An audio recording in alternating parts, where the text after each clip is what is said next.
welcome back. Today we are taking our second look at Jonathan Edwards' ninth sermon in his book, Charity and Its Fruits. The ninth sermon is entitled, Charity is Contrary to a Censorious Spirit. This sermon is based on 1 Corinthians 13:5. The words in particular he's looking at are the words, thinketh no evil. And in this second half of the sermon, Edwards wants us to think that loving others is what we ought to do. We ought to act in a loving way toward others, and we ought to also tend to ourselves.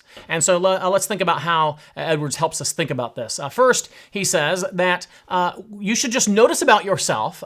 You tend to, about yourself, think well of what you say and of what you do, at least in certain situations. You think highly of yourself, or you tend to give yourself the benefit of the doubt because you love yourself. You do have love for yourself, and actually there's a sense in which it's not wrong for you to act in a loving way towards yourself. But remember that the Bible teaches us that we are to love our neighbor as ourselves. Jesus teaches us to love our neighbor as ourselves. So the solution, let me again remind us of the problem. The problem is sometimes we don't want to give others the benefit of the doubt. We want to give ourselves the benefit of the doubt. We love us, but we don't want to give others the benefit of the doubt. And Edwards says, well, one big solution here is to pray that God would help you to love your neighbor as yourself. And if you do that, you will also give your neighbor the benefit of the doubt. You'll give them the best hearing. You'll be disposed to believe that perhaps they weren't up to no good in what they just said or what they just did. If we would be those sorts of people that love our neighbor as ourselves, we wouldn't be so quick to think the worst of others. And so that's the first way that Edwards thinks about it. He again brings up the parent and the child situation. The parent always wants to give that child the benefit of the doubt. The parent doesn't want to give the worst reading of what their child just did. And again, we shouldn't be afraid to eventually see that our child did something that was no good, but we want to. Our heart wants to see the good in what others have been up to. And so if we can bring ourselves by God's help to love them, then we will be able to give them the sort of benefit of the doubt that the Lord means for us to give them.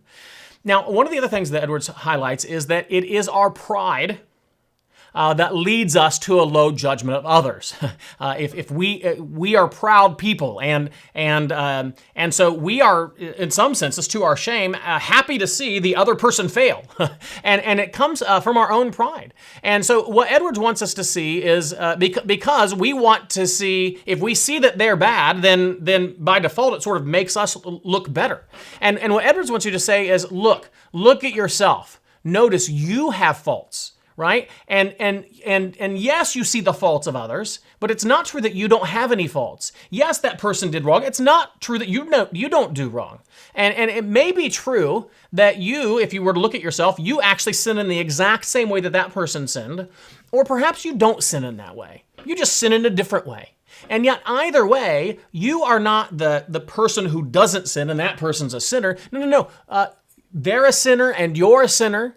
And so be humble and don't rejoice in their sin being exposed. Don't rejoice in them falling or failing, but recognize you are a sinful, frail creature. They are a sinful, frail creature. Root for them to do well. And don't, again, look for the faults in them and find the faults in them and talk about their faults all the time or rejoice that they've got faults that you don't have. This is not the way of love. This is not the way that Edwards understands that we ought to be loving as Jesus taught us to be loving. Well, the other thing that we want to think about is we think about finding faults in others and hearing a bad report about others, as Edwards just reminds us. Think how many times that you've heard something about somebody, and then you investigated the situation, and when you investigated the situation, you found that, yes, that situation could go either way. This is either a really very bad thing, or maybe it's not such a bad thing. And when you looked into it, you found that it wasn't that very bad thing. It was the kind of thing that maybe you would have done, or you could have done, or maybe not the kind of thing you should have done, but certainly you've done something like that. And really honestly, your inclination to give the worst reading on what that person did would not have been the right way to make a judgment there. And if it happens sometimes, then just assume as you hear matters that could be very bad or just, not bad at all, reserve your judgment, don't assume the worst, and recognize that oftentimes when you find out more information, there was a very good reason for why that person said what they said or did what they did. Now, we want to close this section then in this sermon by thinking about the fact that your main concern in life is you and not others. Right? Many of us love to spend our days talking about how that person did a bad thing or talking about how that person did the wrong thing or said the wrong thing and to see their failure, to see their all the bad things they've done. And we do very little time of looking at our own lives and examining the things that we do wrong. And what Edwards closes with this idea. Look, there's no final day of judgment in which you will give an account to God for what other people have done. But there is a day of judgment for you to give an account for what you have done. And so you ought to use your days mindful that that day is coming.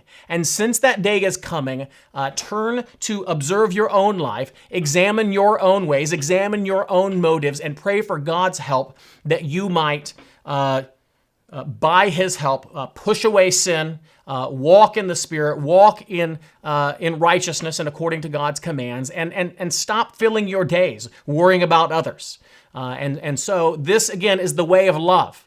Not to think the worst, but honestly to mainly not think of others, but to reflect on yourself. Make judgment about your own sinful ways and pray for God's help to walk righteously.